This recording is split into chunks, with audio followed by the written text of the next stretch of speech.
অহেতুক এমন একটা আলোচনা ভারতে কেউ কেউ করছেন যে বাংলাদেশ মনে হয় ভারতের বিরুদ্ধে যুদ্ধ প্রস্তুতি নিচ্ছে, মানে বাংলাদেশ ভারতকে আক্রমণ করতে যাচ্ছে। এরকম একটা কথা যদি কেউ বলে, হচ্ছে উদ্ভট এবং হাস্যকর কোনো কথা হতেই পারে, এবং এই মুহূর্তে তো প্রশ্নই আসে না।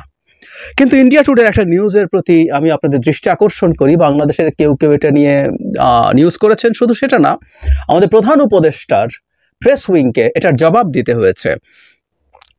মানে হেডলাইনগুলো দুটো নিউজ তারা করেছে, মানে একটাও না। Bangladesh deploys Turkish drones near border, India on high alert, sources. Turkish drone Bangladesh ইন্ডিয়ার বর্ডারের কাছে ডিপ্লয় করেছে এবং ইন্ডিয়া হাই অ্যালার্টে আছে। এর কয়েক ঘন্টা পরই তাদের একটা ফলো আপ রিপোর্ট আবার এরকম, হোয়াটস Bayraktar TB2 drone deployed by Bangladesh and is India prepared?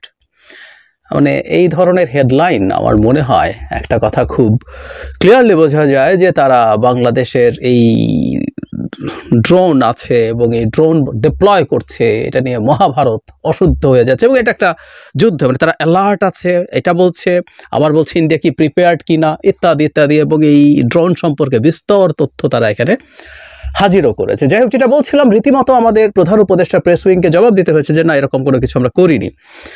আমি পাল্টা আর একটা কথা বা প্রশ্ন করতে চাই, আমরা যদি এটা করি তো আমরা ড্রোন কিনেছি, আমি আসবো এই ড্রোনের আলোচনা। আসলে আমি এইটার বাহানায় বাংলাদেশের সামরিক বাহিনীর হার্ডওয়্যার কি থাকবে এবং আমাদের সামরিক যে স্ট্র্যাটেজি সেটার সভারেন্টি নিশ্চিত করা নিয়ে আলাপ করতে চাই। আমি মনে করি হাসিনা উত্তর বাংলাদেশে এটা আমাদের সবচেয়ে গুরুত্বপূর্ণ কাজগুলোর একটা, আই রিপিট, সবচেয়ে গুরুত্বপূর্ণ কাজগুলোর একটা হচ্ছে আমাদের সেনাবাহিনীর ওভারঅল স্ট্র্যাটেজি সার্বভৌম করে তোলা। শেখ হাসিনার সময় এই জায়গাটা খুবই কম্প্রোমাইজ ছিল, আমরা জানি। সো আসবো মানে ভারতের অ্যাটিটিউড এবং ভারত কেন এই ড্রোন মোতায়েন নিয়ে এই আওয়াজ তুলছে। এটা মিথ্যা হলেও এই আওয়াজের কোনো অর্থ নেই, এটা যদি সত্যও হয়ে থাকে এটা নিয়ে এত রিয়াকশন দেখানোর কিছু নাই। বাংলাদেশ ড্রোন কিনেছে এবং ড্রোন কিনে সে এটা বর্ডারের কাছে ওড়াতেই পারে, এটা কোনো ব্যাপার না। আমরা একটু ড্রোন নিয়ে আসি। বাংলাদেশ Bayraktar TB2 এই ড্রোনটা আমরা অনেকে চিনি, যারা ইন্টারন্যাশনাল ইস্যুগুলো খেয়াল করি। আমাদের একেবারে সামরিক বিশেষজ্ঞ হতেই হবে তা না। আমি অবশ্য একটা কথা বলি, সেটা হচ্ছে আমরা যদি আন্তর্জাতিক রাজনীতি এবং ভূরাজনীতি বুঝতে চাই, আমাদের আসলে সামরিক বাহিনী সম্পর্কে, অস্ত্রশস্ত্র সম্পর্কে খুব ভালো ধারণা রাখতে হবে, না হয় আসলে এটা বোঝা যাবে না।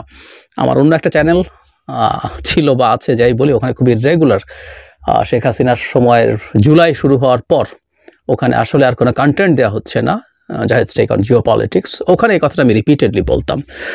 যাই হোক, একটু আসি। এই ড্রোনটা বাংলাদেশ আমি সোফার ঘেটে দেখলাম যে এখন পর্যন্ত 6টা কিনেছে। এটা খুবই আলোচিত একটা ড্রোন, কারণ এই ড্রোনে খুব উল্লেখযোগ্য কিছু সাফল্য আছে। যদিও ইউক্রেন যুদ্ধ ড্রোন কিভাবে ব্যবহৃত হবে সেই ধরনটাও পাল্টে দিচ্ছে। এটা হচ্ছে Bayraktar TB2, এটা টার্কিশ মেড একটা ড্রোন এবং এটা একটা কমব্যাট ড্রোন। কমব্যাট ড্রোন মানে হচ্ছে, আমরা যারা খুব জানি না তাদের উদ্দেশ্যে বলছি, অনেকেই নিশ্চয়ই জানি, সেটা হচ্ছে এগুলো অস্ত্র বহন করতে পারে। এগুলো Bayraktar TB2 কিছু বোমা এবং কিছু শর্ট রেঞ্জের এয়ার টু সারফেস মিসাইল নিয়ে যেতে পারে, সেগুলো দিয়ে সে আক্রমণ করতে পারে। আমরা আমেরিকান এরকম কমব্যাট ড্রোন অনেক আগে চিনেছি, প্রিডেটর, রিপার, এগুলো। Bayraktar's সুবিধা হলো এটা বেশ তুলনামূলকভাবে আমেরিকান ড্রোনগুলোর তুলনায় অনেক সস্তা, কিন্তু হাইলি এফেক্টিভ। ভারত নিজে পর্যন্ত সেই 2020-এর আজারবাইজান আর্মেনিয়ার যুদ্ধের কথা তুলে এনেছে। নাগর্নো কারাবাখ নিয়ে যে যুদ্ধ হয়, সেখানে অ্যাপারেন্টলি আজারবাইজানের চাইতে বেশি পাওয়ারফুল আর্মেনিয়ান সেনাবাহিনী বেশ বড় বিপদে পড়েছিল এই টার্কিশ Bayraktar TB2-র সাফল্যের কারণে। আপনারা যে কেউ অনলাইনে সার্চ করে দেখতে পারেন Bayraktar TB2 কীভাবে সাকসেসফুল হচ্ছে, প্রচুর ভিডিও পাওয়া যায়। আপনি ওখান থেকে ড্রোন থেকে তোলা ফুটেজে দেখবেন। মানে একটু সাহস থাকতে হবে, কারণ এখানে প্রচুর মৃত্যু দেখা যায়, প্রচুর ধ্বংস দেখা যায়, কিন্তু ওগুলো প্রচুর পাওয়া যায়। সো ওটার কথাও তারা তুলে এনেছে। সো বাংলাদেশ এটা কিনেছে, আমি দেখলাম যে আরও 6টা, মোট 12টা কেনার কথা, এবং পৃথিবীর বহু দেশ, আফ্রিকার ইথিওপিয়া, সোমালিয়ার মতো দেশেরও এই ড্রোন আছে। শুধু এটা কোনো মেজর ইস্যু না, কিন্তু ভারতের চেঁচামেচি দেখে মনে হচ্ছে যে এটা আমাদের জন্য বিরাট অপরাধ হয়েছে। আমরা ড্রোন কিনেছি এবং আমরা সীমান্তে এটাকে মাঝে মাঝে ওড়াচ্ছি, ডিপ্লয় করছি। আমাদের ড্রোন এসব কারণেই কেনা হয়েছে এবং খুব স্বাভাবিকভাবে যুদ্ধ পরিস্থিতি ছাড়া এগুলোতে হয়তো কোনো অস্ত্রশস্ত্র বহনও করে না, এটা সার্ভেইলেন্সের জন্য ব্যবহার করে এবং সার্ভেইলেন্সের জন্য ব্যবহার তো করতেই হবে। আমাদের এই বর্ডার এরিয়াতে ভারত যা যা করছে আমাদের একটা সার্ভেইলেন্স তো রাখতেই হবে, এটা ভারতও নিশ্চয়ই করবে, নিশ্চয়ই প্রতিটা দেশ তার মতো করে করবে। কিন্তু শোরগোলের একটা উদ্দেশ্য আছে, বাংলাদেশ আসলে কি অস্ত্র কিনবে কি অস্ত্র কিনবে না এটা ভারত নির্ধারণ করে দিত, ভারত পারমিট করতো এবং তারা খুব সিরিয়াসলি চেয়েছে শেখ হাসিনার সময় এটা, শেখ হাসিনা আরও ক্ষমতায় থাকলে হতো বাংলাদেশ যাতে তার মিলিটারি হার্ডওয়্যারের জন্য শতভাগ না হলে অন্তত মেজরিটি 60-70% ভারতের উপরে ডিপেন্ডেন্ট হয়, তার পচা অস্ত্র আমাদেরকে গছিয়ে দেওয়ার তারা চেষ্টা করতো। আমাদের মনে আছে নিশ্চয়ই কয়েক বছর আগে শেখ হাসিনা ভারতে গিয়েছিলেন, তখন $50 কোটি একটা ঋণ ভারত দিয়েছিল ভারতের সমরাস্ত্র কেনার জন্য। ভারতের সমরাস্ত্র ভারতের সামরিক বাহিনী নিতে চাইছে না, তাদের অবস্থা এতটাই খারাপ। আমরা ভারতের ফাইটার তেজাস নিয়ে যারা খোঁজখবর রাখি তারা জানি যে বানানোর পর মানে এয়ারফোর্স এটা নিতে বহুবার গড়িমসি করেছে, না এটা আপ টু দ্য স্ট্যান্ডার্ড হয়নি। যাই হোক, কিন্তু বাংলাদেশকে তারা চেয়েছে, বাংলাদেশ কি করবে না করবে সেটা তাদের একটা রেড লাইন ছিল। এর মধ্যে একটা গুরুত্বপূর্ণ রেড লাইনের কথা আমি উল্লেখ করতে পারি, সেটা হচ্ছে বাংলাদেশ যখন সাবমেরিন কিনেছিল, সেই সাবমেরিন কেনার পর ভারতের মিডিয়াতে প্রচণ্ড রকম তোলপাড় হয়েছিল। আমি সার্চ করতে গিয়ে পেলাম যে ইন্ডিয়ান মিলিটারি কনসার্ন দেখাচ্ছে সাবমেরিন কেনার জন্য। শুধু সেটা না, আমি স্পুতনিক রাশিয়ান একটা গুরুত্বপূর্ণ নিউজ মিডিয়া, সেখানে ভারতের এক্সপার্টরা বলছে এটাকে provocation. And I can clearly remember ওই সময় ভারতের প্রচুর টক শো হতো মিডিয়াগুলোতে, ইউটিউবে আমি দেখেছি, তারা বারবার একই প্রশ্ন করছে বাংলাদেশ কেন সাবমেরিন কিনতে হবে। অথচ আমাদের সাবমেরিনগুলো খুব অ্যাডভান্সড কিছু ছিল তা না, এগুলো আসলে লেট 80s চায়না এগুলো বানিয়েছিল, টাইপ 035 বলে। এগুলোর মানে কি আছে, মানে টর্পেডোর বেশি কিছু নাই, তবে হ্যাঁ টাইপ 035 অনেকগুলো ভ্যারিয়েন্ট আছে। প্রথম দিকের ভ্যারিয়েন্টগুলোর মধ্যে অ্যান্টি সাবমেরিন ক্যাপেবিলিটি ছিল না, ওগুলো শুধু শিপের ক্ষেত্রে আক্রমণ করতে পারতো। আমাদের যে টাইপটা দেয়া হয়েছে সেটা অ্যান্টি সাবমেরিন ক্যাপেবিলিটিও আছে এক। বরং মিয়ানমারকে চায়না টাইপ 035 আরও বেটার ভার্সন দিয়েছে, যেটার এই যে টিউবগুলো আছে টর্পেডোর, সেগুলো থেকে মিসাইল লঞ্চ করা যায়।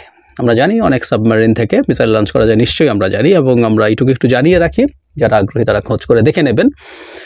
যেসব পরমাণু শক্তিধর দেশ আছে তারা তাদের খুব বড় একটা অংশের নিউক্লিয়ার ওয়েপন কিন্তু সাবমেরিনে রাখে, তাদের অন্তত 3টা জায়গা দিয়ে লঞ্চ করার মতো ক্যাপাবিলিটি তারা রাখতে চায়। একটা ল্যান্ড থেকে তারা ইন্টারকন্টিনেন্টাল ব্যালিস্টিক মিসাইল দিয়ে, একটা হচ্ছে তারা খুব হাই এন্ডিউরেন্সের কতগুলো বম্বার আছে সেগুলো দিয়ে, আর একটা হচ্ছে সাবমেরিন, সেগুলো যে submarine launch ballistic missile SLBM বলে, সেগুলো দিয়ে। সো সাবমেরিন থেকে করা যায়, আমাদেরকে তার ওই অস্ত্র দেবে না, কিন্তু আমাদের এখান থেকে খুব বেসিক ধরনের মিসাইল লঞ্চিংয়ের ক্যাপাবিলিটিও আমাদেরকে দেওয়া হয়নি। তার মানে আমরা এই সাবমেরিন দিয়ে তাত্ত্বিকভাবে বলছি ভারতের সাথে যদি যুদ্ধ লাগে তাদের জাহাজ এবং তাদের সাবমেরিনের বিরুদ্ধে কিছু কাজ করতে পারবো, তাদের ল্যান্ডে অ্যাটাক করতে পারবো না। রাদার চায়না মিয়ানমারকে যে সাবমেরিন দিয়েছে সেটা দিয়ে ভারতের ল্যান্ডে অ্যাটাক করা যাবে। শুধু সেটা ওইটা অ্যান্টি শিপ মিসাইলও আছে, শুধু টর্পিডো না।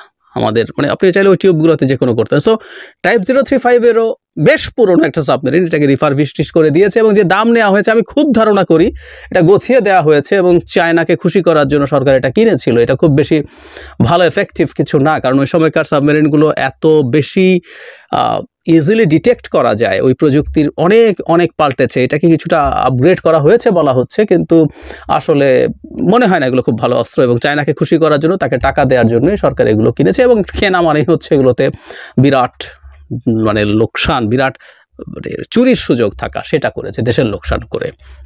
যাই হোক, ভারতের পর এসব তো শুধু করলোই না, ভারত মিয়ানমারকেও একটা সাবমেরিন দিল এবং তার সাবমেরিন ওয়ারফেয়ারের জন্য যাবতীয় ব্যবস্থা তাকে দিয়ে দিল।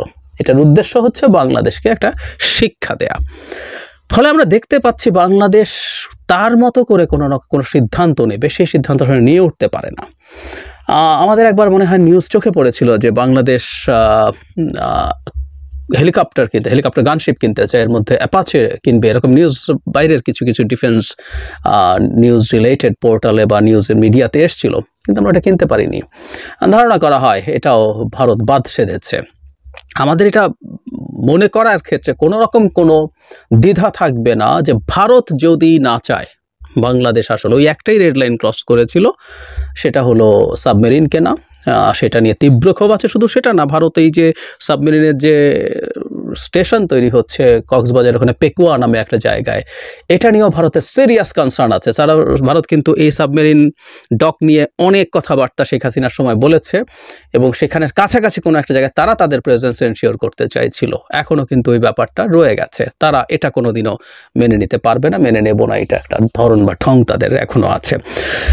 পোস্ট হাসিনার সময় আমাদের আসলে উচিত হবে ভারতের কবল থেকে আমাদের সামরিক স্ট্র্যাটেজি, সামরিক সব সিদ্ধান্ত বের করে আনা।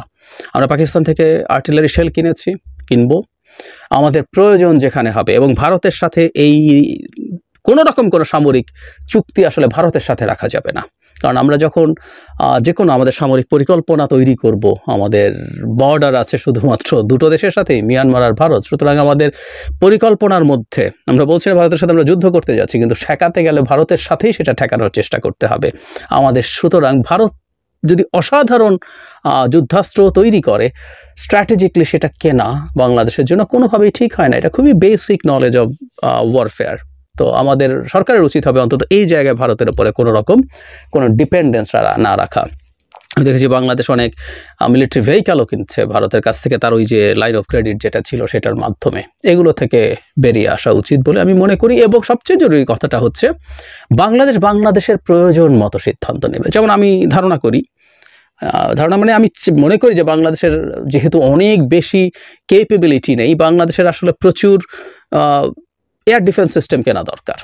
কারণ এখনকার যুদ্ধে যেটা হয়, এয়ার ডিফেন্স সিস্টেম থাকলে আপনি অন্তত ঠেকাতে ভালো পারেন। আমরা এবারকার রাশিয়া ইউক্রেন যুদ্ধের সময় দেখেছি, আমরা একটা ভালো এয়ার ডিফেন্স সিস্টেম কিনতে গেলেও আমি মোটামুটি নিশ্চিত ভারত বাদ সাধবে। শুধু সেটা না, এই যে আমরা এখন কমব্যাট ড্রোনের কথা বললাম, রাশিয়া ইউক্রেন ওয়ার দেখিয়েছে। শুরুর দিকে বাইরাক্তার ইউক্রেনেরও ছিল এই ড্রোনটা, শুরুর দিকে ভালোই সাফল্য পাচ্ছিল, কিন্তু একটা পর্যায়ে অত সাফল্য এটার হচ্ছিল না। তার চাইতে বরং তখন নতুন করে আরেকটা শব্দ আমরা এবার অনেকেই শিখলাম, সেটা হচ্ছে কামিকাজে ড্রোন। যে ড্রোনটা আর ফিরে আসবে না, বাইরাক্তার যাচ্ছে, সে অসাধারণ প্লেনের মতো, ফাইটারের মতো যাচ্ছে, সে তার পেলোড ওখানে যদি ইউজ করে, সে তার বোমা মিসাইল মেরে সে আর ফেরত আসে। এখন পরবর্তীতে দেখা গেলো তার চেয়ে আরও সস্তায় কামিকাজে ড্রোন ইউজ করা যায়, যে ড্রোনটা নিজে গিয়ে ওখানে বোমার মতো পড়বে। সো এটা সস্তায় বানানো হয় এবং এটা আরও বেটার অপশন। এর মধ্যে আমরা শাহিদ ড্রোনের কথা জানি ইরানের, আমরা ল্যান্ডসেট, রাশিয়া এই মুহূর্তে আমরা যারা যুদ্ধের খোঁজ খবর রাখবো রাশিয়া ইউক্রেন যুদ্ধের, ওখানে ল্যান্ডসেট অসাধারণ পারফর্ম করছে। তো এইরকম কামিকাজে ড্রোনও আমাদের কিনতে হবে। এরকম আরও বহু কিছু আমাদের যা যা প্রয়োজন মনে হয় আমরা তা কিনবো, সেটা কিনবো। যে দেশ থেকে প্রয়োজন মনে হয় সেই দেশ থেকে কিনবো। আমাদের ফোর্সেস গোল একটা 2030 করেছিল শেখ হাসিনার সময়, আমি এটাকে রিভাইজ করা দরকার বলে মনে করি। আই রিপিট, আমাদের ফোর্সেস গোল যে 2030, আর খুব বেশি দিন নাইও, এটাকে আরও দরকার এক্সটেন্ড করা এবং এটাকে রিভাইজ করতে হবে। কারণ আমাদের ওই গোলের মধ্যে এটা ভারতকে দিয়ে পাশ করিয়ে নেওয়া হয়েছিল বলে নিশ্চিতভাবে আমরা বলে দিতে পারি। সো ইট মাস্ট চেঞ্জ, একেবারেই পাল্টাতে হবে এটা। সুতরাং এটা পাল্টানো এবং সেটা অনুযায়ী আমাদের নতুন করে সব কিছু সাজানো দরকার। আর একটা কথা বলে শেষ করি, আমাদের দেশে আমরা ছোটোবেলা থেকে বেড়ে যখন উঠেছি, আমাদের দেশে কিছু সুশীল মানুষজনকে, সুশীল, এটা আমাদের অনেক ক্ষেত্রে এটা একটা ডেরোগেটরি শব্দ হয়ে গেছে, কারণ অনেকে এমন সব কথা বলেছেন যেগুলো আদতে রাষ্ট্রের স্বার্থের পক্ষে যায় না। যেমন আমরা সামরিক বাহিনী দিয়ে কী করবো, আমরা কি চেষ্টা করলে ভারতের সাথে যদি যুদ্ধ লাগে জিততে পারবো? এই নানান আলাপ করে বলা হয়েছে, এগুলো বন্ধ করে দিয়ে চেষ্টা করতে হবে আমরা এই খরচ বা এই টাকা অন্য জায়গায় ব্যবহার করি। আমি সিরিয়াসলি মনে করি পৃথিবী যেদিকে যাচ্ছে, সামনে যেদিকে যাবে, আমরা যদি ন্যূনতম আন্তর্জাতিক রাজনীতি এবং ভূ রাজনীতি বুঝে থাকি, তাহলে আমাদের একটা শক্তিশালী মিলিটারি লাগবে, সামরিক বাহিনী লাগবেই। একটা কথা জরুরি, অবশ্যই এটা একটু বলে রাখা ভালো, আমরা একটা গরিব দেশ। আমাদের গরিব দেশের সামরিক বাহিনীর মধ্যে আমাদের যারা সামরিক বাহিনীতে আছেন, তাদের ফ্যাসিলিটিস হয়তো কিছুটা কাটছাট করে, বরং আমাদের সামরিক সরঞ্জামের পেছনে অনেক বেশি খরচ বাড়াতে। আমাদের সামরিক ব্যয় যা হয় আমি জানি না, আমি নিশ্চিত নই, কিন্তু আমি জানি আমাদের পরিচিত মানুষজন আছে, খুব বড় একটা অংশ হয়তো তাদেরকে ফ্যাসিলিটি দেওয়ার ক্ষেত্রে অনেক বেশি ব্যবহৃত হয়।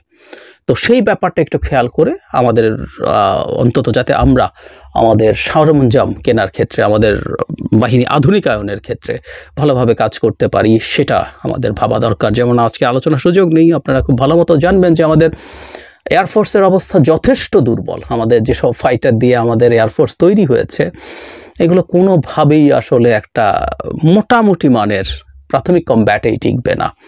সো ওই আরেক আলোচনা। সুতরাং আমাদের আসলে এই ব্যাপারগুলো নিয়ে খুব সিরিয়াসলি ভাবা দরকার, এবং ওই বাহানায় যে আমাদের ড্রোন ওড়া নিয়ে এই আলাপটা করে রাখলাম এবং আমাদের এই কনসাসনেস তৈরি করি এবং আমরা যেন বলি যে আমরা ভারত মুক্ত, ভারতের কবল মুক্ত, ভারতের হস্তক্ষেপ মুক্ত একটা সামরিক নীতি, সামরিক স্ট্র্যাটেজি খুব দ্রুত যেন প্রণয়ন করি।